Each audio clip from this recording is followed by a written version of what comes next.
নমস্কার, আমি কনিনিকা আরও একবার ফিরে এসেছি নতুন একটি ভিডিও নিয়ে আপনাদের কাছে। আজকে দিদা এবং দাদুর বাড়ির লোকেরা এসেছেন, তো তাদের থেকে আমরা একটু শুনে নেবো যে তাদের কি মন্তব্য স্বপ্নদিয়ার ব্যাপারে, মানে আমাদের ব্যাপারে, এবং দাদু এবং দিদাকে আমরা কতটা ভালো রাখতে পেরেছি এখানে।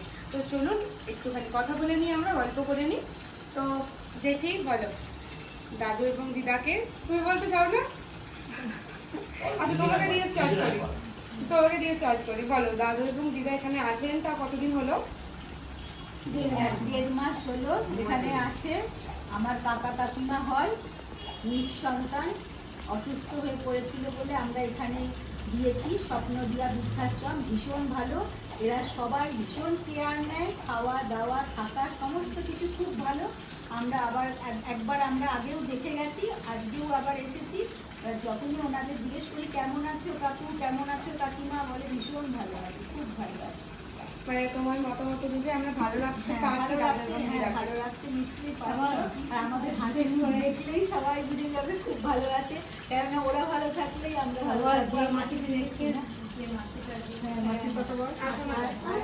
মাসি সারা মাসি যত্ন করে, ওর কথা খুব বলছে, কাকা কাকিমাও ওদের কথা বলতে। এই মাসি হচ্ছে গিয়ে মাসি খুব দেখাশোনা করে, দাদু এবং দিদাকে দেখাশোনা করে। তো মাসির ব্যাপারে ওনাদের বক্তব্য এটাই যে মাসি খুব ভালোভাবে দেখাশোনা করছে, খেয়াল রাখছে।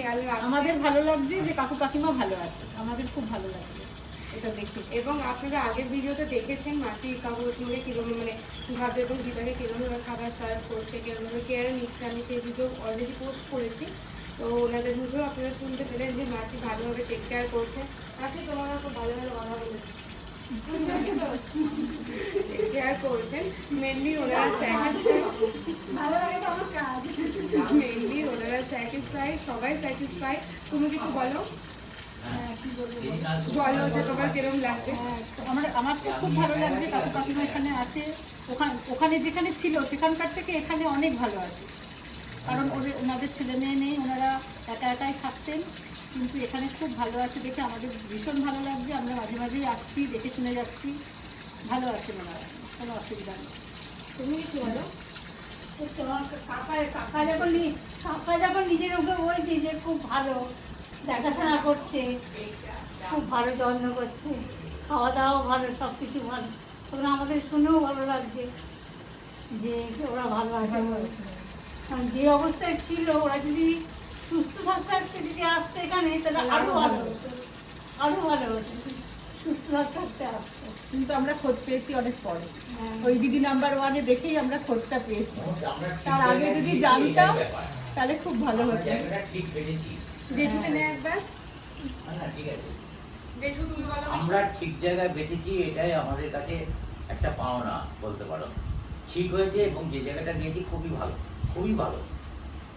পেশেন্ট এরকম ভাবে দেখে আমরা এর আগে দেখিনি কোনো বৃদ্ধাশ্রম। আমাদের অন্যরকম ধারণা, আমাদের ধারণাটা পুরো পাল্টে গেছে। আপনারা শুনতেই পেলেন জেঠু জেঠিমারা কি বললেন, যে আমরা ভালো মতো টেক কেয়ার করতে পারছি। আমাদের চেষ্টা সবসময় এটাই থাকে যে সবাই যেন ভালো থাকেন আমাদের কাছে, আমরা যাতে ভালো রাখতে পারি।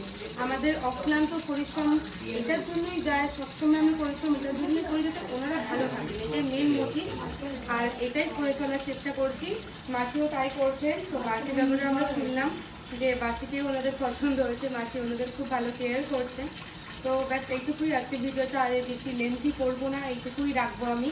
অনেক অনেক ধন্যবাদ এতক্ষণ ভিডিওটিতে থাকার জন্য, অনেক অনেক ভালোবাসা আমাদের তরফ থেকে।